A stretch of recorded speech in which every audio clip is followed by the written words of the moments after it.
할렐루야. 아멘. 자, 오늘 이렇게 우리 주님께 나오신 저와 여러분들을 환영하며 축복합니다. 오늘 이 시간 우리 주님이 주시는 말씀의 새 은혜와 또 능력을 입으시고 또 늘 주님 안에서 승리하며 살아가시는 저와 여러분 되시길 간절히 바랍니다. 아멘. 특별히 저는 항상 말씀을 준비할 때 이런 생각을 합니다. 뭐냐면 이 말씀은요, 제가 하나님의 말씀을 준비해서 전하지만은 여러분들에게만 전해지는 말씀이 아니라 사실 저한테도 들려주시는 하나님의 말씀이라는 겁니다.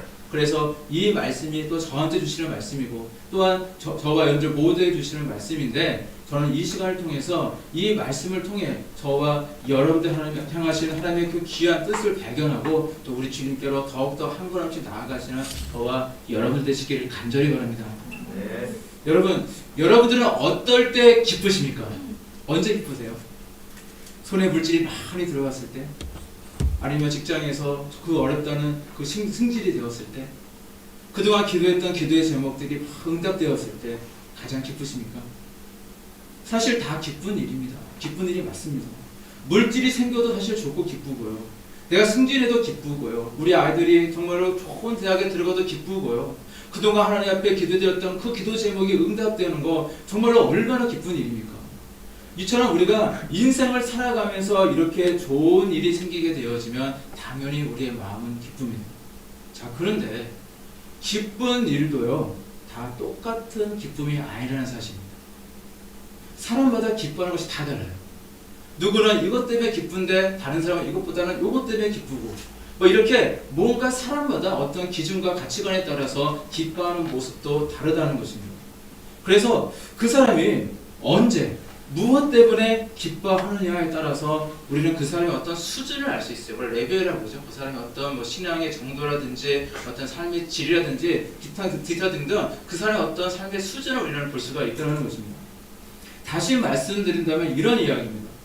우리의 삶에 뭐 성경에 9가지 열매가 있죠. 그리고 성경에 9가지 열매라든지 아니면 어떤 뭐 주님 알지 못했던 어떤 비신앙인이 드디어 예수님을 믿게 되어서 그 영혼이 구원을 받게 된다든지, 아니면 나의 신앙이 막 성장해서 영적인 열매가 내 삶 가운데 맺힌다든지, 우리가 그런 모습을 보면서 기뻐하는 사람이라면 우리는 그 삶을 가리켜서 영적인 사람이다 라고 이야기할 수 있을 겁니다.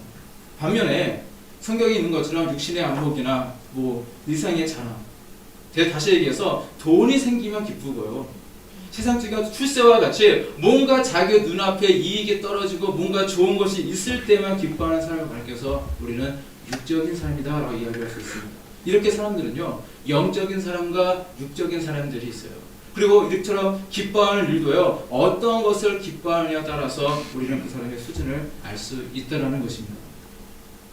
제가 과거에 저는 이제 수기사 출신입니다. 이제 군대를 수기사 메모 부대를 나갔는데, 제가 이제 군대 입대했을 때 아직 자대 배치를 받기 전에 일입니다. 그때는 아직 이등병이 되기 전이잖아요. 그래서 이등병 되기 전 짝대기 하나를 얻기 위해서 이제 4주 동안, 한 달 동안 이제 훈련병 시설을 걷게 되어지는데, 그래서 군대에서는요, 관등성명이라는 게 있어요. 보통 이제 고참이 저한테 이러면은 이렇게 앉아있다가 이병, 쥐, 영, 찬, 그때 그렇게 했어요. 그렇게 했는데, 자, 이렇게 막 자기를 표현하는 이 관등성명을 막 대면서 이제 훈련을 받게 되어지는데, 이 훈련병 시절에는요, 이등병이 아니잖아요. 아직 군인이 아닙니다. 그러다 보니까 이등병이 되기 위해서 이제 뭐 훈련을 받는 시절에 누군가가 이제 조교가, 특별히 빨간 모자 쓴 딱 조교가 저를 이제 이렇게 부르면요, 뭐라고 얘기했냐면 80번 훈련병 지용천 이랬던 기억이 나거든요. 제가 80번이었어요. 근데 이것을 우리가 관등성명이라고 해요, 군대에서는. 근데 따라서 어쩌면 그 군인보다도 존재가 좀 낮은 존재라고 생각할 수 있는 것이 바로 훈련병 시절이 아닌가 하는 생각이 듭니다. 그때는 불과 한 달 먼저, 자기보다 먼저 한 달 먼저 입대한 사람들이요, 나는 막 이제 버스를 타고 거기 부대에 내려서 조교들이 눈도 안 보이는 그런 아주 시커먼 그런 모자를 쓰고 새빨간 모자를 쓰고 막 노려보고 있을 때 그들은요 버스 타고 나가더라고요. 자대 배치를 하고 있더라고요. 그 모습이 얼마나 부러웠던지. 불과 한 달밖에 안 됐는데도 불구하고 짝대기 하나가 있고 없고 차이가 굉장히 다른 그런 시절이었습니다. 제가 무슨 말씀 드리고 싶으냐면, 그때 그 시절에는요, 모든 훈련이 힘들고 괴로워요. 그리고 빨리 시간이 지나서 빨리 이제 훈련병 시절이 끝나고 빨리 자대로도 빨리 갔으면 좋겠다, 막 그런 생각이 들 때입니다. 그런데 다 힘들고 어려운 시절이지만 다들 주일이 되기를 기다렸어요. 주일이 되기를 기다렸습니다. 왜 주일이 오는 것을 기다렸냐면 그날 기쁨이 있었거든요. 그날은 훈련이 없기 때문에도 기뻤지만 그것보다도 뭐냐면 그날은 훈련소마다 소위 종교 행사라는 것이 있었습니다. 그래서 뭐 기독교인 여기 모여라, 뭐 캐톨릭 모여라, 불교 모여라 이러면서 세 개 종교가 이렇게 나눠서 이제 종교 행사를 했었는데 저런들 이제 훈련소 근처에 있는 이제 교회에서 이제 같은 이제 훈련 동료들과 함께 가서 늘 전 예배를 드렸죠, 당연히. 그런데 어느 날은 불교에 갔던 이 훈련 동기들이요. 아, 너희들 기독교 가는 애들 초코파이 하나 받았지? 아, 우리는 빵과 우유 받았어. 이러면서 막 자랑을 하는 겁니다. 그러니까 다들 그거 보면서 그래? 그러더니 그 다음 주가 되니까 다들 어떻게 되냐면 죄다 동기들이 죄다 불교 그 절로 다 우르르 몰려가는 겁니다. 사실 저 그때 좀 마음이 좀 안 좋더라고요. 간식을 받는 것이 큰 기쁨이었던 그 시절.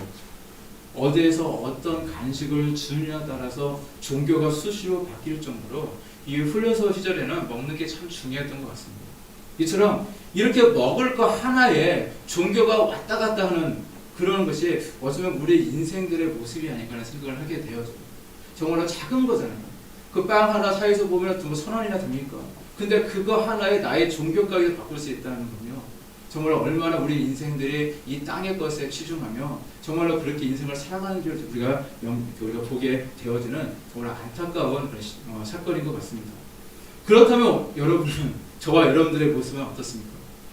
이 시간에 우리가 이렇게 바쁘잖아요. 바쁜 시간에도 불구하고 이렇게 소중한 시간을 내서 이렇게 우리 교회에 나왔는데요. 저와 여러분들께서 이렇게 교회에 나오신 이유는 무엇입니까? 사실 교회에 나오는 분들도 이유가 제각기예요.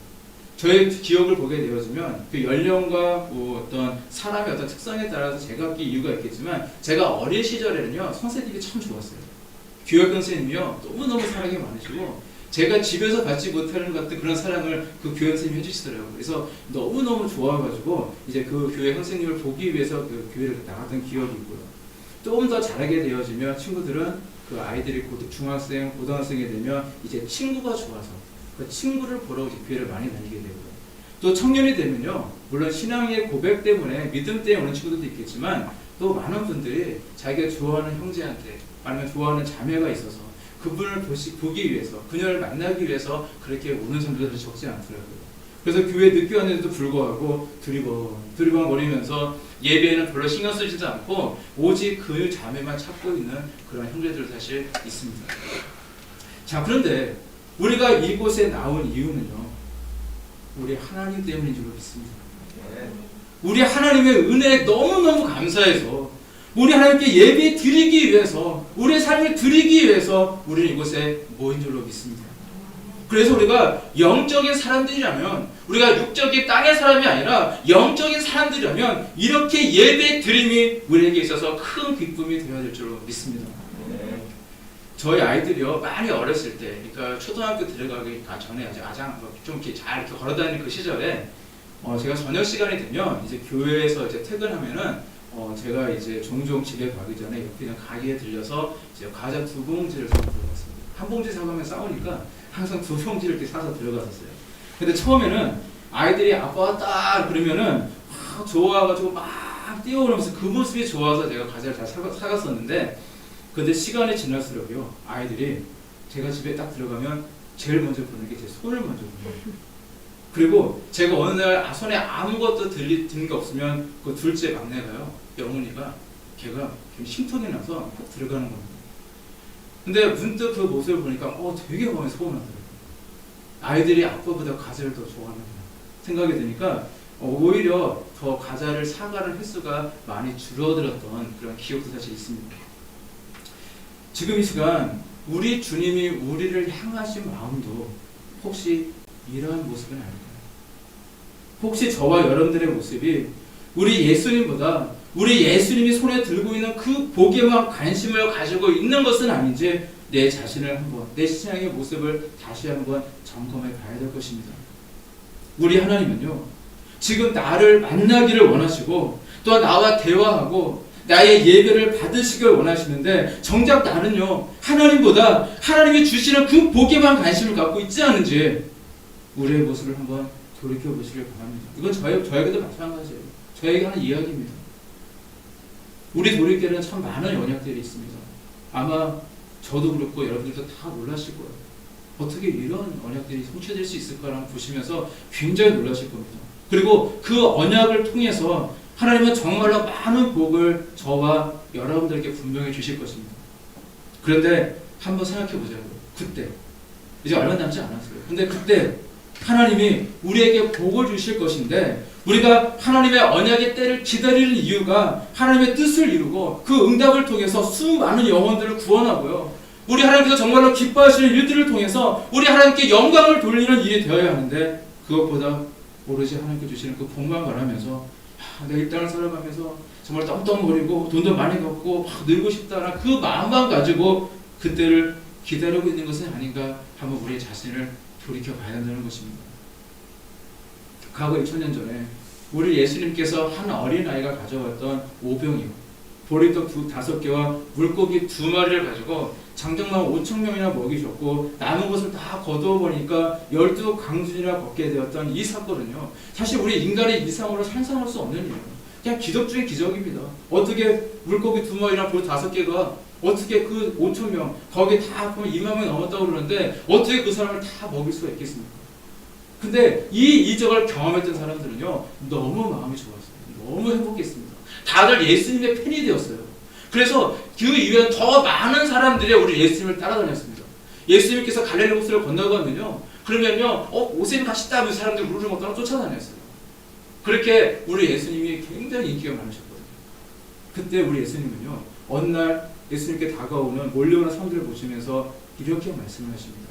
요한복음 6장 26절에 이렇게 말씀하고 계세요. 예수께서 대답하여 이르시되 내가 진실로 진실로 너희에게 이르노니 너희가 나를 찾는 것은 표적을 본 까닭이 아니요 떡을 먹고 배부른 까닭이다. 이게 무슨 이야기입니까? 그들은요 우리 예수님이 하나님의 아들이시기 때문에 우리 예수님의 그 주옥 같은 말씀을 듣고 싶어서 정말 천국을 소망하며 갈망하며 나왔던 것이 아니라 전에 얻어먹었던 그 땅의 것들, 그 떡과 물고기 또 한 번 더 얻어먹을 수 있지 않을까, 또 내가 배불리 정말 먹기 힘든 이 시절에 정말 배불리 정말 먹을 수 있지 않을까라는 그 기대로 모여들었다는 것입니다. 그들은 예수님께 속해 있던 하늘의 것에 관심을 가졌던 것이 아니라 주님이 주시는 땅의 것에만 관심을 가지고 있었다는 것입니다. 그리고 우리 예수님은 이미 그들의 마음을 다 알고 계셨다는 거예요. 그 말씀하셨던 우리 예수님의 마음은 얼마나 속상했을까요? 여러분, 우리 주님께 받은 은혜가 있습니까? 우리 주님께 받은 기도의 응답이 있습니까? 우리 주님 저와 여러분들에게 주시는 그 놀라운 복이 있습니까? 물론 기뻐해야 됩니다. 정말로 기뻐해야 됩니다. 정말로 감사하고 즐거워하고 우리 하나님께 영광 돌려야 됩니다. 그러나 주객이 바뀌어서는 안 된다는 것입니다. 나에게 은혜를 주시고 나에게 응답을 주시는 우리 예수님이 주인공이 되셔야 합니다. 이처럼 오직 예수 그리스도 우리에게는 늘 우리 주님만이 우리가 살아갈 이유자 목적이며 우리의 최고의 기쁨이 되어야 될 줄로 믿습니다. 네. 여러분 그거 아십니까? 우리에겐 다 능력이 있습니다. 우리에겐 다 권세가 있어요. 성경 말씀이 우리에게 말씀해 주시는 말씀입니다. 요한복음 1장 12절 말씀 보게 되어지니까 영접하는 자, 곧 그 이름을 믿는 자들에게는 하나님의 자녀가 되는 권세를 주셨으니 라고 말씀하고 있습니다. 왜 우리 예수님은요 그렇게 예수님을 믿는 하나님의 아들과 딸들에게 다 하나님의 자녀가 되는 권세가 이미 있다, 이미 주셨다라고 말씀하고 계시거든요. 이 사실을 믿으시기를 바랍니다. 그리고 오늘 보면 19절 말씀 보게 되어지니까 하나님의 자녀들인 저와 여러분들이 또 이렇게 말씀하고 계세요. 내가 너희에게 뱀과 정갈을 밟으며 원수의 모든 능력을 제어할 권능을 주었으니 너희를 해칠 자가 결코 없으리라. 저와 여러분들은요 하나님의 자녀들이기 때문에 하나님의 자녀들의 권세가 바로 저 여러분들에게 이미 있다는 사실을 믿으시기를 바랍니다. 그래서 우리가 예수 그리스도의 이름으로 나가게 되면 귀신은 쫓겨나게 되어 있어요. 우리가 예수의 이름으로 나아가면 병관에 쫓겨나게 되어 있습니다. 우리가 예수의 이름으로 나아갈 때 능히 우리는 세상을 이기며 환경 또한 우리는 이길 수 있는 권세가 이미 우리에게 있는 줄로 믿습니다. 믿으시길 바랍니다. 우리의 믿음대로 될 줄로 믿습니다. 그리고 우리 하나님은요 주님의 자녀들인 저와 여러분들이 능력 있게 살기를 원하시고요. 그리고 주님의 자녀들인 저와 여러분들이 세상 가운데 정말로 우리가 얘기하는 것 성공하는 모습이 있잖아요. 그리고 능력 있게, 그리고 빛과 소금의 사명을 잘 감당하며 살아가기를 우리 주님께서 원하시는 줄로 믿습니다. 제자들은요, 이 사실을 직접 체험을 했어요. 경험을 했습니다. 어느 날 우리 예수님께서 70명의 제자들에게 능력을 주시고 세상을 보내십니다. 근데 예수님의 제자는 12명 아니에요? 하는데 그렇지 않아요. 예수님의 제자 중에 특별하게 뽑은 제자들이 12명이었고 그 주변에는 또 예수님과 늘 함께 다녔던 많은 그런 제자들이 있었거든요. 근데 그래서 그 중에 이제 70명의 제자들에게 능력을 주시고는 세상으로 보내세요. 마을로 보냅니다. 그리고 이제 그들은요, 각 마을을 돌아다니면서 그 능력이 나타나기 시작해요. 그들이 예수님의 이름으로 명령하면 귀신이 떠나고, 그들이 예수님의 명령하면 병이 치유되어집니다. 이 놀라운 역사가 막 그들 가운데 정말로 일어나게 되어집니다. 제자들은 정말로 신이 났어요. 신이 나서 예수님께 돌아왔습니다. 그리고 이렇게 예수님께 이야기합니다. 70일이 기뻐하며 돌아와 가로되 주여 주의 이름으로 귀신들도 우리에게 항복하더이다. 얼마나 기뻤을까요? 성경은요 이렇게 짧게 기록되어 있지만 정말로 신이 나고 흥분한 제자들은요 예수님께 자기에게 있었던 그 놀라운 경험들을 하나하나 어느 집에 갔는데요 누구누구 아들이 있었는데 했더니 저기 항복하고 기사는 그런 이야기를 막 얘기했을 거예요.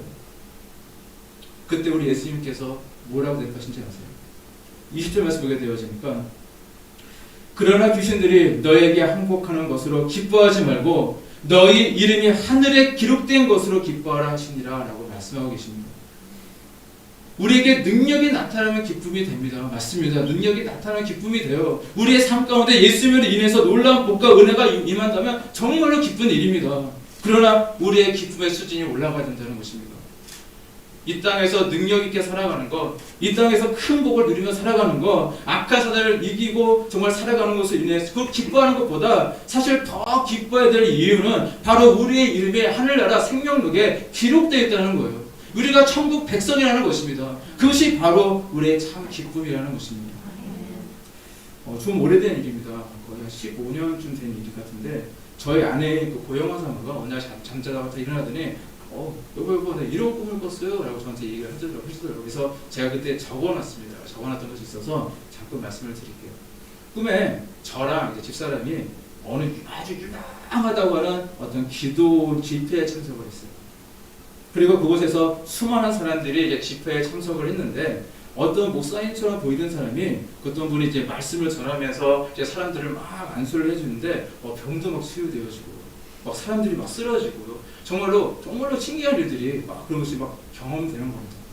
그래서 그 집회 현장이 완전히 흥분의 도가니였더라고요.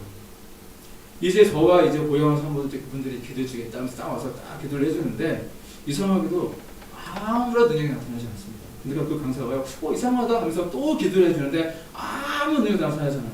그래서 또 이상하다 또 기도를 해주는데 안 되니까 뭐라고 얘기하냐? 조금 후면 나보다 더 큰 능력을 가진 분이 올 거니까 그분한테 기도받으세요 하고 그 자리를 후딱 가버리더랍니다. 그리고 집회가 마치고 이제 그 기도원에서 함께 내려오는데 갑자기 하나님 음성이 딱 들리는 거예요. 수많은 이적과 기사를 행할지라도 그 안에 예수 그리스도가 없으면 그들은 이미 버리운 자니라. 이 음성을 듣게 됩니다. 아무리 수많은 기적과 이사를 행한다 할지라도 그 안에 정작 예수님이 없다면 그 사람들은 천국 백성이 아니라는 거예요. 사단의 자식이라는 겁니다. 꿈속에서 고요한 사람은요, 그렇다면 아까 그 역사는 성령의 역사가 아니었구나 사실을 깨달았다는 그런 이야기를 제가 이제 해줬던 기억이 있습니다. 그런데 사실 이 땅에는 이런 사이비 기도원들이 많이 있어요. 우리 도립교회 이제 축사 문제 때문에, 귀신들 문제 때문에 과거에도 우리 도립교회 기도바를 오셨던 분들을 보게 되어지면 어떤 기도원 원장에게 정말로 유명하다고 하는 기도원 원장에게 안수를 받았는데 그때부터 이제 갑자기 들리기 시작하고 갑자기 귀신 들림이 생겼다고 하면서 그렇게 찾아오신 분들이 많이 있었거든요. 그분들은 이제 다행히 이제 도립교회에서 기도를 받고 귀신도 떠나가고 문제는 해결을 받게 되었지만 점점점 이 세대가 악해져 가고 있습니다. 점점 이 세대는요 악한 영이 판을 치고 있는 것 같아서 정말로 마음이 많이 아팠습니다. 그래서 우리 도래기 안에는 저와 여러분들 꼭 능력 받으시기 바랍니다. 능력 받아야 돼요. 우리에게 정말 해야 될 일이 너무 많이 있습니다. 이처럼 어떤 기적이나 현상 때문에 갖게 되어지는 이 기쁨에는요, 사실 언제나 위험성이 있다는 거예요. 늘 우리 이것을 자각해야 됩니다. 아무리 수많은 이적과 기사를 행할지라도 만약 그 안에 정작 예수님이 계시지 않는다면 하나님께 버림받게 되어지고 천국과는 아무런 상관없는 지옥의 자녀가 될 수밖에 없다는 것입니다. 그래서 늘 우리의 신앙을 점검해야 되고 늘 경계하고 주의해야 되는 것입니다. 더 나아가서 그 마태복음 7장 21절에서 23절 말씀 보게 되어지니까 이렇게 말씀하고 있습니다. 나더러 주여 주여 하는 자마다 다 천국에 들어갈 것이 아니요 다만 하늘에 계신 내 아버지의 뜻대로 행하는 자라야 들어가리라. 그 날에 많은 사람이 나더러 이르되 주여 주여 우리가 주의 이름으로 선지자 노릇하며 주의 이름으로 귀신을 쫓아내며 주의 이름으로 많은 권능을 행하지 아니었나이까 하리니 그때 내가 그들에게 밝히 말하되 내가 너희를 도무지 하지 못하니 불법을 행하는 자들아 내게서 떠나가라 하리라. 사실 우리 인생들에게 주는 경고의 말씀입니다. 우리가 주님의 이름으로 사역하는 척 할 수 있습니다. 주님의 이름으로 기도하며 그릇하게 행할 수는 있습니다. 그러나 하나님의 뜻대로 행하지 않는 모습이라면 그 자체가 불법이라고 말씀하고 있어요. 기적과 같은 어떤 현상만 쫓아가게 되어지면 정말 자신의 능력을 과시하는 자기 교만에 빠질 가능성이 많아지게 되어지고 또한 자칫 잘못된 길로 빠져서 우리 주님께 버림을 받을 수 있다는 사실입니다. 그래서 우리 하나님께서 맡기신 사명을 감당할 때 제일 중요한 것이 뭐냐? 바로 순종입니다. 순종이 그만큼 중요하다는 거예요. 늘 하늘에 계신 내 아버지의 뜻대로 행하는 우리의 모습이 있어야 된다는 것입니다. 그래서 우리는 항상 경계해야 됩니다. 그냥 무덕대고 그냥 앞으로만 나아가려고 하지 말고요. 저도 마찬가지고 여러분도 마찬가지고요. 무조건 앞으로만 나가려 하지 마시고 늘 내 모습을 한번 점검해 봐야 돼요. 그리고 나는 지금 하나님의 뜻에 순종하고 있는지 나는 지금 바른 길로 나아가고 있는지 늘 점검하며 나아가시길 바랍니다. 그것이 지혜로운 사람의 모습인 것입니다. 여러분, 기적이 일어나고 능력이 나타나는 것은 참 귀한 일이에요. 그리고 다 모든 저와 여러분들 모두가 다 그 능력을 받으시길 바랍니다. 그래서 우리 하나님께 정말로 기쓰임 받으시길 간절히 바랍니다. 그러나 더 중요한 것은 그 모든 것을 통해서 우리 하나님께 영광을 돌리시길 바랍니다. 그 능력을 베푸신 분은 바로 우리 하나님이시라는 사실입니다. 그래서 중요한 것은요, 첫째도 겸손과 순종이에요. 둘째도 겸손과 순종입니다. 셋째도 겸손과 순종이 중요하다는 것입니다. 하나님, 저는 아무것도 아닙니다. 오직 우리 주님만이 홀로 영광 받아주시옵소서. 바로 이러한 고백이 저와 여러분들에게 있을 줄 믿습니다. 따라서 저와 여러분들 모두가요, 기쁨의 수준을 높이시길 바랍니다. 절대 땅에서 받는 그 상급과 복만을 기뻐하지 마시고요, 우리 주님이 함께 계심을 기뻐하시길 바랍니다. 내가 정말로 우리 하나님께서 원하시는 그 길로 나아가고 있다는 거, 그것을 기뻐하시길 바라고요. 무엇보다도 우리 주님께서 저와 여러분들을 구원해 주셨고 이렇게 우리에게 정말로 놀라운 상상할 수 없었던 이 놀라운 도리 비전을 정말 우리에게 주셨고 이 귀한 사명을 통해서 수많은 영혼들을 구원할 수 있는 사역을 우리에게 맡기셨다는 것, 그것을 위해 기뻐하시길 바랍니다. 우리가 늘 순종의 발걸음을 나아갈 때에 늘 겸손히 우리 주님을 높여드릴 때에 우리 주님께서 우리에게 모든 것을 할 수 있는 세심과 능력을 반드시 해주실 줄 믿습니다. 따라서 우리는 오늘 이 순간에도 주님의 자녀들이 저와 여러분들에게 능력 주시고 늘 세상을 이기며 당당히 주님의 자녀로서 살아가기를 원하시는 우리 하나님만을 바라보시길 바랍니다. 그래서 오늘도요, 내일도 우리가 생명이 다 나는 그날까지도 첫째도 예수님 때문에, 둘째도 예수님 때문에, 지금 우리 셋째도 예수님 때문에 늘 예수님 때문에 기뻐하고 즐거워하시는 저와 여러분들이 되시기를 우리 주님의 이름으로 간절히 축원합니다. 기도하시겠습니다.